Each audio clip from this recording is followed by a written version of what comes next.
नमस्कार। राष्ट्रीय स्वयंसेवक संघ के सरसंघ चालक मोहन भागवत का हालिया बयान, जिसमें उन्होंने औसत जनसंख्या वृद्धि दर को 2.1 से नीचे न जाने देने और 2 या 3 बच्चे पैदा करने की वकालत की, भारतीय समाज में एक नई बहस को जन्म देता है। और यह बयान न केवल एक सामाजिक मुद्दे को छूता है, बल्कि उसके राजनीतिक और सांस्कृतिक निहितार्थ भी गहरे हैं।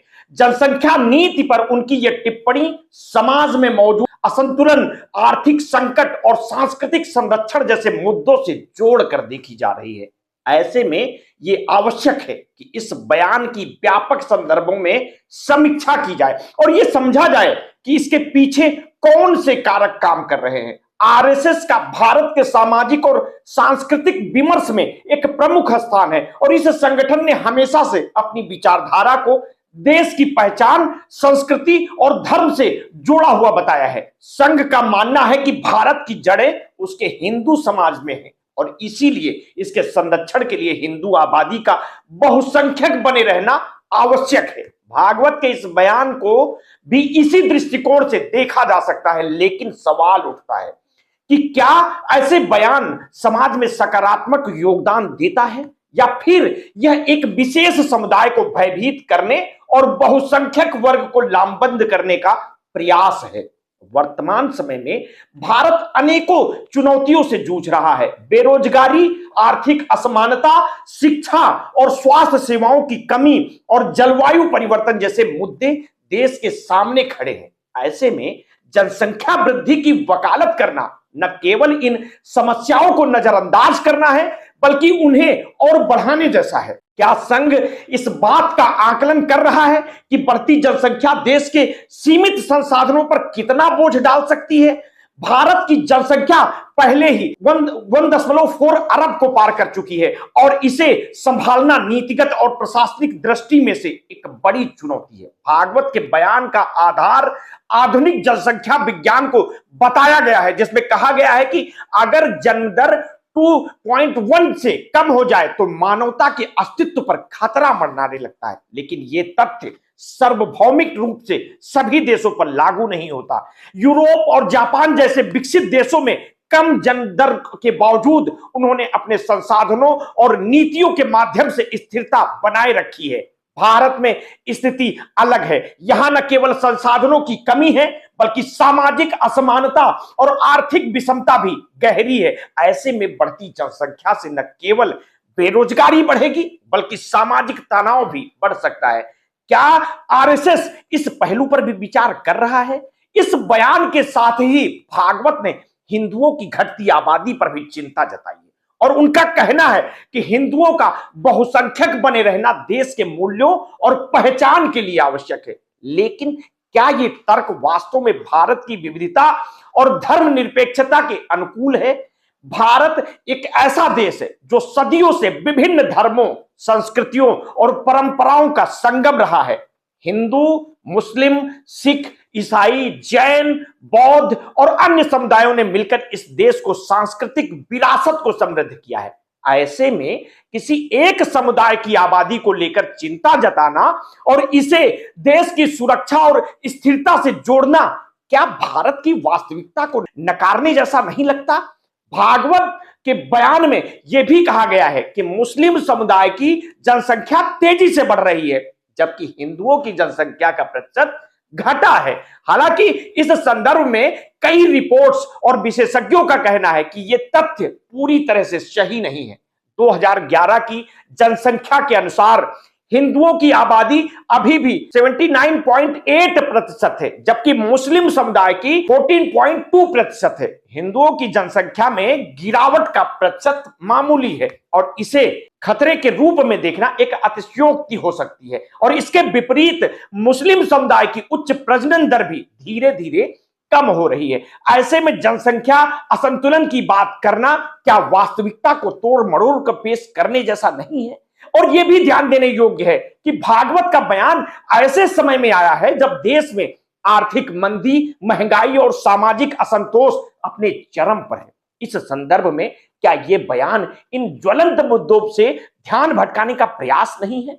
जनसंख्या वृद्धि को लेकर चिंता व्यक्त करने के बजाय क्या यह बेहतर नहीं होगा कि सरकार और अन्य संगठनों का ध्यान शिक्षा, स्वास्थ्य और रोजगार के अवसर को बढ़ाने पर हो?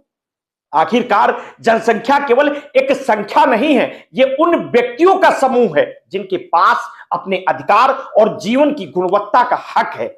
आरएसएस का यह तर्क भी सवालों के घेरे में है कि हिंदुओं का बहुसंख्यक बने रहना भारतीय संस्कृति और सभ्यता के संरक्षण के लिए आवश्यक है, लेकिन भारतीय संस्कृति की पहचान इसकी विविधता और समावेशिता में है। और यहां विभिन्न धर्मों और संस्कृतियों ने मिलकर एक ऐसे समाज का निर्माण किया है जो न केवल सहिष्णु है बल्कि प्रगतिशील भी है। ऐसे में किसी विशेष समुदाय की आबादी को संरक्षित करने की बात करना क्या भारतीयता के खिलाफ नहीं है? भागवत के बयान का एक और पहलू यह भी है कि यह महिलाओं के अधिकारों और उनकी स्वतंत्रता पर भी सवाल खड़ा करता है।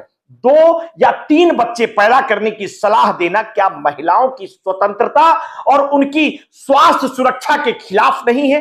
भारत में पहले से ही मातृ मृत्यु दर और कुपोषण जैसे गंभीर मुद्दे हैं। ऐसे में महिलाओं पर जनसंख्या वृद्धि का बोझ डालना उनके जीवन को और कठिन बना सकता है। क्या आरएसएस इस पहलू पर विचार करेगा? भारत की जनसंख्या नीति पर भी भागवत ने टिप्पणी की। उन्होंने इसे पुरानी बताते हुए इसमें बदलाव की आवश्यकता जताई है, लेकिन यह समझना आवश्यक है कि किसी भी जनसंख्या नीति का उद्देश्य केवल संख्या बढ़ाना नहीं होना चाहिए। ये नीति समाज के सभी वर्गों के कल्याण और विकास पर केंद्रित होनी चाहिए। शिक्षा, स्वास्थ्य और रोजगार के बिना जनसंख्या वृद्धि किसी भी समाज के लिए विनाशकारी हो सकती है। ऐसे में क्या भागवत का बयान इस नीति के उद्देश्यों के साथ मेल खाता है? आरएसएस के ऐसे बयान देश में सामाजिक ध्रुवीकरण को बढ़ावा देते हैं और ये न केवल विभिन्न समुदायों के बीच अविश्वास पैदा करता है बल्कि समाज में भय माहौल भी बनाता है। इसके साथ ही यह सरकार और प्रशासन का ध्यान ज्वलंत मुद्दों से हटाकर अप्रासंगिक विषयों पर केंद्रित करता है।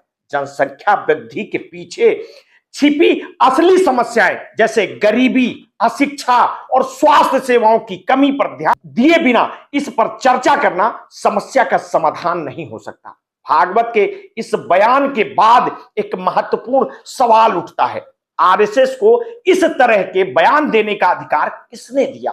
क्या यह संगठन देश के सामाजिक ताने बाने के लिए जिम्मेदार है या फिर यह केवल अपनी विचारधारा को बढ़ावा देने और एक विशेष समुदाय को भयभीत करने का प्रयास कर रहा है? भारत जैसे विविधतापूर्ण देश में जहां हर नागरिक समान है, इस तरह के बयान समाज को और अधिक बांटने का काम कर सकते हैं। समाज को यह समझना होगा कि ऐसे बयान केवल संख्या का खेल है। असली मुद्दा यह है कि हम अपने समाज को कैसे बेहतर बना सकते हैं। यह शिक्षा, स्वास्थ्य, रोजगार के माध्यम से ही संभव है। समाज को बांटने और भय पैदा करने वाले बयानों से किसी का भला नहीं हो सकता।